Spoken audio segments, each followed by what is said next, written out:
Hello friends, तो आज हम बात करने वाले हैं कि आखिर ब्रह्मास्त्र मूवी की स्टोरी क्या हो सकती है और किस तरह से इसके यूनिवर्स को सेटअप किया जाएगा। अभी देखो, हाल ही में ब्रह्मास्त्र के कॉन्सेप्ट आर्ट्स को रिलीज किया गया है, जिसमें हमें सभी अस्त्रों के बारे में इंफॉर्मेशन दी गई है। एंड आई थिंक ये एक बहुत ही स्मार्ट डिसीजन था, क्योंकि दोस्तों ये मूवी पूरी तरह से हिंदू माइथोलॉजी या फिर उसके इतिहास पे बेस्ड होने वाली है, जिसे मॉडर्न वर्ल्ड के अंदर हमारे सामने प्रेजेंट किया जाएगा।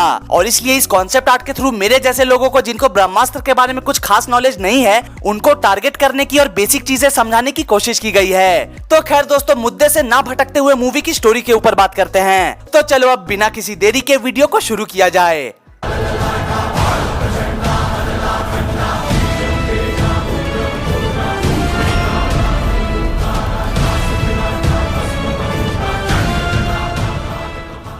तो दोस्तों देखो, कहीं से मैंने ये सुना था कि मूवी की शुरुआत में महाभारत के टाइम के अश्वत्थामा को भी दिखाया जाएगा, जो कि शिव जी की पूजा करने के लिए हिमालय पे जाएगा और ब्रह्मास्त्र को 3 टुकड़ों में बांटकर एक गुफा के अंदर छुपा देगा। मतलब कि यार, ये जो कैरेक्टर हमने ट्रेलर में देखा है वो शायद अश्वत्थामा भी हो सकता है। और यार, जहां तक मुझे पता है तो हिंदू कल्चर में ऐसा माना जाता है कि अश्वत्थामा आज भी जिंदा है, और इसलिए ऐसा हो सकता है कि इस चीज को मूवी के अंदर भी प्रेजेंट किया जाए। तो जैसा कि मैं बता रहा था कि अश्वत्थामा ब्रह्मास्त्र को 3 टुकड़ों में कर एक गुफा में छुपा देता है, जहां वो ब्रह्मास्त्र के तीनों टुकड़े सेफ रहे। लेकिन फिर कुछ बुरी शक्तियां उसके पीछे पड़ जाती है, जिनको ब्रह्मास्त्र के पावर्स चाहिए। लेकिन उन बुरे लोगों को रोकने का काम करते हैं ये लोग, जो कि ब्रह्मास्त्र के रक्षक हैं, यानी कि ब्रह्मास्त्र के गार्डियंस हैं। लेकिन दोस्तों, इन बुरे लोगों का जो लीडर होता है वो बहुत ही ज्यादा पावरफुल होता है, और वो ब्रह्मास्त्र के इन सभी गार्डियंस को हरा देता है। एंड फिर वो विलेन ब्रह्मास्त्र के 2 टुकड़ों को आपस में जोड़ देता है, जो कि है जल और वायु अस्त्र।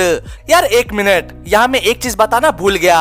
दोस्तों, ब्रह्मास्त्र के जब 3 टुकड़े किए गए थे, तब वो तीनों टुकड़े अस्त्रों के रूप में आ गए, जो कि है जल, वायु और अग्नि अस्त्र। तो चलो अब स्टोरी पे वापस आते हैं। तो जो मेन विलेन होता है वो जल और वायु अस्त्रों को आपस में जोड़ देता है, लेकिन अस्त्रों के जो रक्षक होते हैं वो अग्नि अस्त्रों को कहीं दूर फेंक देते हैं, ताकि वो विलेन ब्रह्मास्त्र को दोबारा से बना ही ना सके। और अब यहाँ से मूवी प्रेजेंट टाइम पे आ जाती है, जहाँ अग्नि अस्त्र दोबारा से इंसान के रूप में जन्म लेता है। और इसी तरह से जल और वायु अस्त्र ने भी दोबारा से जन्म लिया है, लेकिन उनके बारे में हमें इस वाले मूवी में पता नहीं चलने वाला। उन दोनों अस्त्रों के बारे में हमें आने वाले पार्ट्स में पता चलेगा। फिर मूवी में आगे हमें एक साइंटिस्ट को दिखाया जाएगा, जो कि मोस्ट प्रोबेबली शाहरुख खान ही होंगे, और उनको कहीं से वो अग्नि अस्त्र का टुकड़ा मिल जाएगा, जिसपे वो रिसर्च करना चालू कर देंगे। और फिर एक दिन शिवा यानी कि रणबीर कपूर वाराणसी आएंगे अपना एक शो करने के लिए, और वो जैसे ही वाराणसी में अपना पैर रखेंगे तो वो अग्नि अस्त्र वाला टुकड़ा एक्टिवेट हो जाएगा, जिससे कि उस मेन विलेन की वंशज मोनी रॉय को इसका अंदाजा लग जाएगा। और बाकी अस्त्रों के जो रक्षक है, जो पीढ़ी दर पीढ़ी सभी अस्त्रों की रक्षा कर रहे हैं, उनको भी इस बात का पता चल जाएगा कि अग्नि अस्त्र एक्टिवेट हो चुका है। लेकिन दोस्तों, फिर उसके बाद हमें ये पता चलने वाला है कि ब्रह्मास्त्र के बाकी 2 टुकड़े इन्हीं गार्डियंस के पास हैं, जिनको उन्होंने किसी तरह से उस मेन विलेन से वापस छीन लिया था। पास्ट के अंदर ही छीना होगा ना।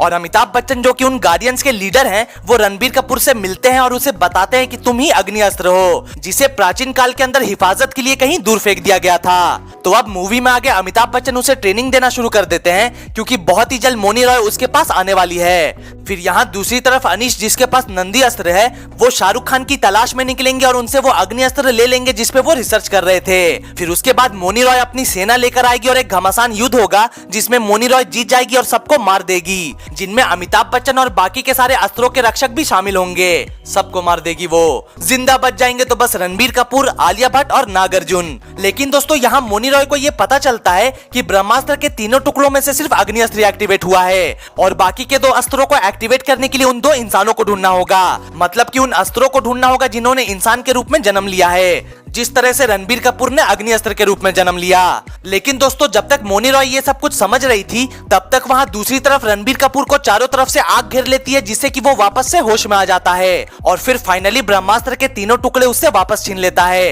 लेकिन दोस्तों, तभी रणबीर कपूर के ऊपर पीछे से कोई अटैक करता है, जो कि होते हैं शाहरुख खान, यानी कि वही साइंटिस्ट वाला कैरेक्टर, जो कि अग्नि अस्त्र के ऊपर रिसर्च कर रहा था। और फिर ये रिवील होता है कि प्राचीन काल के अंदर वो जो मेन विलेन था, उसने ही साइंटिस्ट के रूप में पुनर्जन्म लिया है। और फिर शाहरुख खान जो है वो रणबीर कपूर से उसकी सारी एनर्जी खींचकर उस अग्नि अस्त्र में रख लेते हैं, जिससे कि रणबीर कपूर थोड़ी देर के लिए बेहोश हो जाते हैं। और फिर शाहरुख खान और मोनी रॉय बाकी 2 अस्त्रों के ह्यूमन फॉर्म की खोज में निकल जाते हैं। और फिर उसके बाद आलिया भट्ट और रणबीर कपूर भी बाकी 2 अस्त्रों के ह्यूमन फॉर्म्स को ढूंढने के लिए निकल जाते हैं, ताकि वो उनको आने वाले खतरे से सावधान कर सके। और यहीं से ब्रह्मास्त्र का पार्ट 1 खत्म हो जाता है। अब दोस्तों देखो, ये बस एक बेसिक सी स्टोरी है जिसको आप फैन थियरी भी मान सकते हो। ऐसा कोई भी प्रूफ नहीं है मेरे पास जो कि ये साबित कर सके कि यही मूवी की ओरिजिनल स्टोरी होने वाली है, लेकिन यार स्टोरी मेरे को ठीक ठाक ही लग रही है। बाकी अगर आपको ये स्टोरी पसंद आई हो तो फिर जाने से पहले वीडियो को लाइक और चैनल को सब्सक्राइब भी जरूर कर देना। तो अब मिलते हैं अगली वीडियो में, तब तक के लिए गुड बाय, टेक केयर।